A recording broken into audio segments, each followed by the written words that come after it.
Gente, vamos começar então falando, já estamos no século XVIII, vamos falar do pietismo. O que é o pietismo? Bom, depois do período dos reformadores, houve um declínio na igreja. A igreja começou a ficar apática. Ela tinha a verdade nas mãos, mas não tinha vida. Até foi interessante, o Newton hoje de manhã pregou exatamente sobre a igreja num estado em que ela está morta, como a igreja de Sardes. E era mais ou menos assim que a igreja estava na virada do século XVII para o século XVIII. E isso é interessante porque isso aconteceu em todas as frentes. Na virada do século XVII para o século XVIII, a igreja ela ficou como que morta, com a verdade nas mãos, acreditando naquela verdade, mas sem vida, sem vibração naquilo. É o que se chama de ortodoxia morta. Por quê? Porque não é uma heresia, a pessoa não é herege, pelo contrário, ela crê em todas as verdades, ela crê na Bíblia, ela crê nas verdades bíblicas, mas não tem vida. Se você quer saber o que é ortodoxia morta em detalhe, leia esse livro aqui, Avivamento, do Dr. Lloyd Jones. Nesse livro, ele trata da ortodoxia morta, ele usa como preâmbulo para todo o conteúdo do livro. É no contexto de ortodoxias mortas que surge o avivamento, normalmente.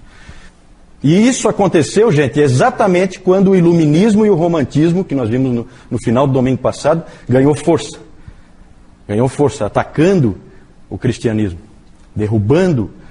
tentando derrubar os fundamentos do cristianismo. Exatamente nessa hora, a igreja estava morta, apática, sem vida, sem ação, sem capacidade de reação. E é nessas circunstâncias que surge o movimento pietista. O movimento pietista ocorre dentro da igreja luterana, dentro do ramo luterano da reforma, do protestantismo. E o que houve ali foi um reavivamento. O Cotton Mather, descendente dos puritanos, lá na Nova Inglaterra, americano, ele é interessante porque ele é neto de dois grandes puritanos, John Cotton e Richard Mather, por isso que o nome dele é Cotton Mather, ele é uma mistura dos dois, muito interessante, é um sujeito muito bacana de você ler, tem bastante coisa dele disponível, inclusive na internet. E ele chamou o que estava acontecendo lá na Alemanha de calor do fogo de Deus no coração da Alemanha. Foi assim que ele usou a expressão. Calor do fogo de Deus no coração da Alemanha. E esse movimento pietista ocorre em duas frentes. Uma com esse sujeito ali, Philipp Jakob Spener, e outra frente com o Nikolaus, num segundo estágio, numa segunda etapa, Nikolaus Ludwig von Zinzendorf, Conde Zinzendorf. Vamos falar primeiro do Spener. Ele era um pastor luterano, e ele, como todo pastor luterano, né, muito influenciado por Lutero, e ele disse uma coisa interessante sobre aquela época. Se Lutero viesse aqui hoje, ele não reconheceria como seus discípulos muitos dos seus descendentes espirituais. Porque esse era o estado da igreja. Lutero, se viesse aqui, ele não ia reconhecer como discípulos dele verdadeiros as pessoas que estavam na igreja luterana. O Spener percebia que Lutero nunca fez separação entre mente e coração, porque essa separação começa a aparecer mais forte com o iluminismo e o romantismo, nós discutimos isso no domingo passado. E o Spener disse, não, essa separação o Lutero nunca defendeu e a Bíblia nunca fez. Ele tornou-se pastor na cidade de Frankfurt, na Alemanha, e lá ele fez algo bem estranho. Ele começou na sua igreja a reunir um grupo de cristãos compromissados em pequenos grupos de estudo bíblico e oração. Ele tinha uma igreja maior, só que nessa igreja tinha um monte de gente que não era verdadeiramente convertida. Porque, como ele mesmo disse, tinha essa situação. Então ele tinha um grupo de pessoas que, junto com ele, se reuniam num grupo menor e estudavam a Bíblia e oravam juntos. Esse sujeito escreveu um livro importante, que é o Pia Desideria. O que significa isso? Desejo de piedade. Ele acabou indo para a Universidade de Halle, em Berlim, Lá ele foi ser professor e ele convidou um amigo dele mais jovem, chamado Frank, August Hermann Frank, para ser professor de grego na universidade. Só que o que acabou acontecendo ali é que a universidade começou a fazer uma série de coisas. A própria universidade começou a estabelecer orfanatos, a estabelecer uma editora, casa para viúvas e órfãos já falei, né? Uma casa para abrigar viúvas e muitas outras obras assistenciais. Na verdade, ali começou a haver, em plena universidade, começou a haver vida novamente. Dedicação a Deus, dedicação às coisas de Deus, coisa que tinha desaparecido. O Frank, ele escreveu um livro chamado Pietas Hallenses, uma demonstração pública das pegadas de um ser divino no mundo. Lá ele conta toda a experiência de como eles estabeleceram tudo aquilo, como eles fortaleceram os cristãos, como os cristãos começaram a ser atuantes no meio da sociedade. E esse livro foi muito importante porque ele influenciou muita gente. Influenciou George Miller, que talvez alguns de vocês conheçam, George Miller, né, famoso pelos seus orfanatos. Influenciou o Hudson Taylor, influenciou Francis Schaeffer. Foi uma grande influência esse livro do Frank. Essa foi a primeira fase. A segunda fase, talvez mais interessante, o Spener morreu em 1705. Quando o Spener morreu, o conde de Zinzendorf tinha 5 anos de idade. Era um garoto só. Ele estudou em Halle mais tarde, quando já era mais velho, tornou-se advogado e ministro do Evangelho. Ele era um conde, um jovem rico, ele era conde, e dedicou a sua vida a Cristo. A história que se conta é que o conde de Zinzendorf viu uma vez um quadro chamado Ecce Homo, que eu vou mostrar depois para vocês, do Domenico Fetti, esse quadro, e embaixo desse quadro estava escrito assim, é um quadro de Jesus Cristo, olhando para quem está olhando para o quadro, e embaixo estava escrito assim, fiz isso por você, o que você fez por mim? E aí aquilo marcou ele muito, ver aquele quadro. E aí ele escreveu o seguinte, eu tenho amado ele por um longo período, mas eu nunca verdadeiramente fiz algo por ele. De agora em diante eu farei qualquer coisa que ele me dirija a fazer. Então ele se consagrou totalmente ao Senhor. E é engraçado porque essas coisas são perigosas, né? Ele se entregou dessa maneira, e aí agora o que será que o Senhor vai dirigir ele a fazer? Sabe o que aconteceu? Ele era um conde, ele tinha terras, muitas terras, herdadas, né, evidentemente. E o que aconteceu é que na providência de Deus apareceu um grupo de 300 morávios perseguidos e foram dar na porta dele. Essa foi a resposta que o Senhor Jesus deu para ele. Ele disse que ele faria, então vai fazer. Está aqui, 300 pessoas, não é pouca gente, certo? 300 pessoas. Perseguidas, sem casa, tinham deixado tudo para trás. O que fez o conde de Zinzendorf? Acolheu todos eles na sua propriedade. É alguma propriedade, né? Porque você acolher 300 pessoas numa propriedade e dar, é porque realmente não era pouca coisa.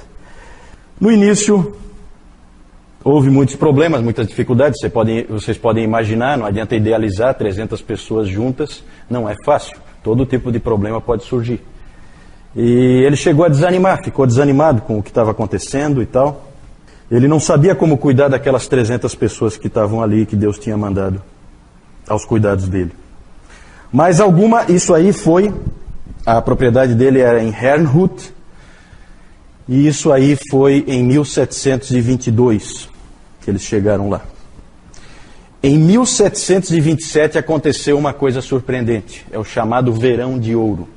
De repente houve uma transformação em todas as pessoas ali. O avivamento caiu sobre aquelas pessoas e elas se tornaram uma verdadeira força na igreja do Senhor. Mas gente, muita força mesmo. Vocês já vão ver. Essas pessoas foram ali transformadas, Deus aqueceu o coração delas de uma maneira tal que elas passaram a ser um verdadeiro dínamo no reino de Deus. São os irmãos morávios. As ênfases deles eram estudo bíblico, oração, muita oração. Ali tem aquela famosa reunião de oração que durou 100 anos. Vocês conhecem essa? Uma reunião de oração que durou 100 anos. Foi entre os irmãos morávios. Durante 100 anos, 24 horas por dia, um homem e uma mulher, o tempo inteiro, em revezamento, evidentemente, pelo menos um homem e uma mulher, estavam no centro morávio orando. Durante 100 anos. Os morávios, eles são admiráveis de muitas maneiras. Na assistência às pessoas, desde o início vocês podem imaginar, essas 300 pessoas, na verdade, acabam formando uma comunidade ali. E elas vivem realmente em comunidade. E eles adotaram desde o início, pelo entendimento que eles tinham das Escrituras, eles adotaram a simplicidade. É impressionante quando o povo de Deus se torna vivo, ele se torna simples. Ele fica parecido com o seu Senhor, que era um carpinteiro de Nazaré. Quanto mais pompa tiver, mau sinal. Sinal de que está longe. Onde há simplicidade, as chances são maiores. Não é automática a relação, mas as chances são maiores de haver verdadeiro cristianismo ali. E eles viviam então uma vida extremamente simples, só com valores bíblicos, né? Viviam em comunidade e assim eles sempre tinham com que ajudar os pobres e os necessitados. A assistência é uma marca muito forte deles, como é de todos os pietistas. E o mais bacana, gente, é que com os morávios começa, de fato e com força, o movimento de missões dos protestantes. Porque vocês perceberam aqui, conforme nós íamos estudando, vocês perceberam que não havia missões protestantes. Né? A coisa era muito insípida. Por quê? Porque os protestantes tinham que se estabilizar, eles tinham que se estabelecer, eles tinham dificuldades dentro da própria Europa. Vocês lembram o quanto que o Calvino preparava jovens para irem para a França, que é logo ali, e se infiltrarem lá? Nós falamos dos 5 de Lyon, que o Calvino escrevia. No domingo passado nós falamos sobre isso, que ele encorajava eles e eles acabaram sendo martirizados, né, pela fé que tinham. Mas com os morávios começa o espírito missionário protestante. Os primeiros missionários saíram de Halle. Engraçado porque Deus fez coisas parecidas acontecerem nas duas frentes. Então, em 1706, ainda não tinha acontecido nada aqui. Em 1706, o Zinzendorf tinha 6 anos de idade. Então, em Herrnhut, ainda não tinha acontecido nada. Mas em Halle, começaram a sair missionários. Em 1706, praticamente 100 anos antes de William Carey ir para a Índia, missionários foram mandados de Halle para a Índia. Em 1732, missionários morávios daqui, de Herrnhut, foram... É uma história muito interessante. Eles foram para São Tomé e Príncipe. América Central, obrigado. Isso. Eles foram para São Tomé alcançar os escravos ali. Só que esses caras saíram, vocês veem como é que é a mentalidade, né? O que é o indivíduo chamado? Eles saíram preparados para eles se venderem como escravos para poder alcançar os escravos. Isso é impressionante, gente. Eu não sei depois o que aconteceu com eles, eu não entrei nesse detalhe, mas é uma história muito interessante. Em 1733 foram para a Jamaica, em 1735 para a Geórgia, Estados Unidos. Então é impressionante o que os morávios fizeram já nessa época. Inclusive há um quadro famoso, depois vou mostrar para vocês, um quadro famoso na história dos morávios, que se chama A Amostragem das Nações. Tem uma figura de Cristo sentado num trono no meio, e em volta dele pessoas de todo tipo de cultura, de etnia, né? E as pessoas que estão retratadas ali, cada uma delas tem um nome. Normalmente é o primeiro convertido de cada lugar que os morávios alcançaram. Então pintaram o sujeito que foi o primeiro convertido de cada ponto do mundo em que os morávios alcançaram. Depois vou mostrar para vocês. Muito interessante. Então os morávios realmente são admiráveis por isso aí. Uma obra de Deus ali no meio de uma sequidão que tinha antes, e Deus fez grandes coisas. Da Morávia, eles estavam sendo perseguidos lá. Eu não sei exatamente qual era o problema lá, tá? Eu não entrei nesse detalhe. Eu sei que eles acabaram aparecendo em Herrnhut, na propriedade do conde Zinzendorf. Aí vocês têm o Spener, o Frank. Esse aqui é o quadro que o Zinzendorf viu, né? E aqui é ele. Então esse quadro aqui, ó, embaixo estava escrito: fiz isso por você, o que você fez por mim? Morávia é uma região onde hoje é a Áustria ali. Ali é a Morávia. É na Europa, mas mais para... Exatamente, mais para o leste, né? Da Europa. Aqui, ó. Esse é o quadro. A Amostragem das Nações. Cada pessoa dessa aqui, retratada, tinha um nome. Muito bacana essa obra dos irmãos morávios. E é engraçado porque os irmãos morávios tiveram um impacto tremendo em cima de John Wesley. Tremendo, tremendo. A própria conversão dele se deve aos irmãos morávios. E é exatamente agora disso que nós vamos falar. O avivamento evangélico na Grã-Bretanha. Hoje nós vamos falar de avivamento, tá? E o Dr. Lloyd Jones sempre diz: vá para o século XVIII. Vá para o século XVIII.